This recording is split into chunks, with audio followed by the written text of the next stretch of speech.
Interesting news. ఎన్నికల ప్రచారంలో దూసుకుపోతానని చెబుతోన్న Praja Shanti party అధ్యక్షుడు కేఏ పాల్కు ఊహించని షాక్ తగిలింది. భీమవరంలో పాల్ నామినేషన్ను అధికారులు తిరస్కరించారు. ఆలస్యంగా రావడంతో పాల్ నామినేషన్ను అధికారులు తిరస్కరించారు.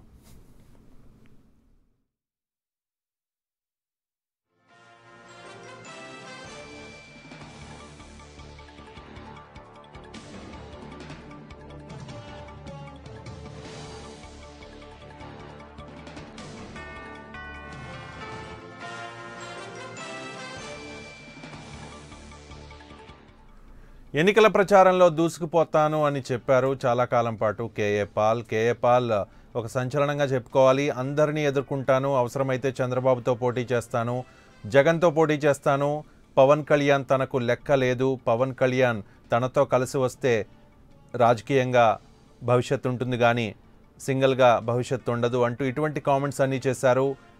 బడా నాయకులకు కేఏ పాల్ సవాల్ విసిరారు. ఎన్నికల ప్రచారంలో దూసుకుపోతానని చెబుతూ వచ్చారు. చాలా కమెడియన్ పొలిటీషియన్గా కూడా చాలామంది కేఏ పాల్ని చూస్తూ ఉన్నారు. ఎన్నికల ప్రచారంలో దూసుకుపోతానని చెబుతోన్న ప్రజాశాంతి పార్టీ అధ్యక్షుడు కేఏ పాల్కు ఊహించని షాక్గానే దీన్ని భావించాలి. భీమవరంలో పాల్ నామినేషన్ను అధికారులు తిరస్కరించారు. ఆలస్యంగా రావడంతో పాల్ నామినేషన్ను అధికారులు తిరస్కరించినట్లుగా మనకి సమాచారం అందుతోంది. అప్డేట్స్ మా ప్రతినిధి శ్యామలరావు అందిస్తారు. శ్యామలరావు. రవి, మనం చూస్తే గనక ప్రజాశాంతి పార్టీ అధ్యక్షుడు అయినటువంటి KA Paul nomination Bhimavaram assembly నియోజకవర్గానికి తిరస్కరించినట్టు తెలుస్తుంది.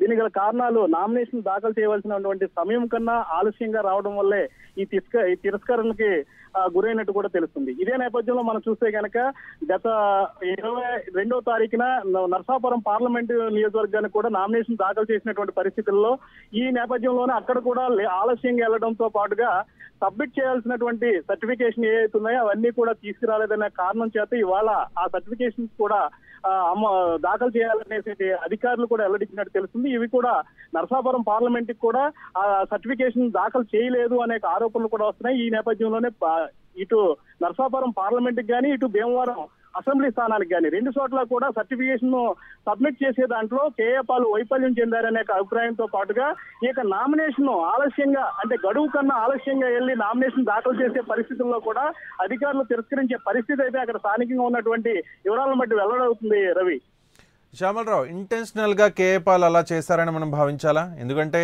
హేమాహేమల్ని ఎదుర్కొంటాను, ఖచ్చితంగా నర్సాపురంలో నాగబాబు మీద గెలుస్తాను, భీమవరంలో పవన్ కళ్యాణ్ మీద గెలుస్తాను అంటూ కేఏ పాల్ చాలా వ్యాఖ్యలు చేశారు. ఈ నేపథ్యంలో వాళ్లకు పోటీ ఇవ్వలేని పరిస్థితుల్లో ఇంటెన్షనల్గా లేటుగా వెళ్ళడం జరిగిందని మనం భావించాలా?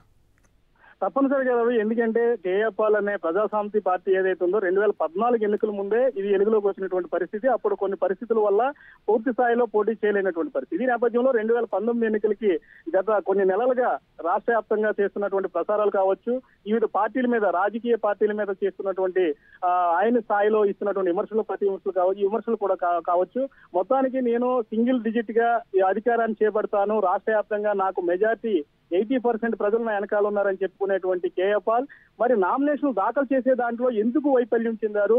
సమయం కన్నా లేటుగా వెళ్ళడానికి అంటే నామినేషన్ వేయడానికి ఇష్టం లేక ఆలస్యంగా వెళ్ళారా, లేక వేరే ఇతర కారణాలు ఉన్నాయా అనే కోణంలో కూడా చూడాలి. ఎందుకంటే ఆయన మీద వస్తున్నటువంటి విమర్శలు ఏవైతే ఉన్నాయో అతను సరైనటువంటి విధి విధానాలతో మాట్లాడే విధానం కావచ్చు, అదేవిధంగా ఆయన చెప్తున్నటువంటి కొన్ని కండిషన్స్ ఏదైతే రాజ్యాంగంలో నిబంధనల ప్రకారం ఈ ప్రజాస్వామ్యంలో అమలు చేయాల్సినటువంటి పనుల మీద కూడా వీరు పార్టీలను ఎండగట్టే పరిస్థితి. ఈ నేపథ్యంలోనే రాష్ట్ర వ్యాప్తంగా ఉన్నటువంటి 175 స్థానాల్లో టికెట్లు సంబంధించి క్యాండిడేట్లు కూడా దొరకలేదన్న ఆరోపణలు కూడా ఇతను కేఏ పాల్ పార్టీ మీద ఉన్నట్టు నేపథ్యంలో ఇవాళ నామినేషన్ దాఖలు చేసే సమయానికి అతను చేరుకోలేకపోయాడా అనే కారణాలు కూడా ప్రజల మధ్య నుంచి వచ్చే ఒక అభిప్రాయంగా కూడా చెప్పొచ్చు. Ravi, thank you Shyamalarao.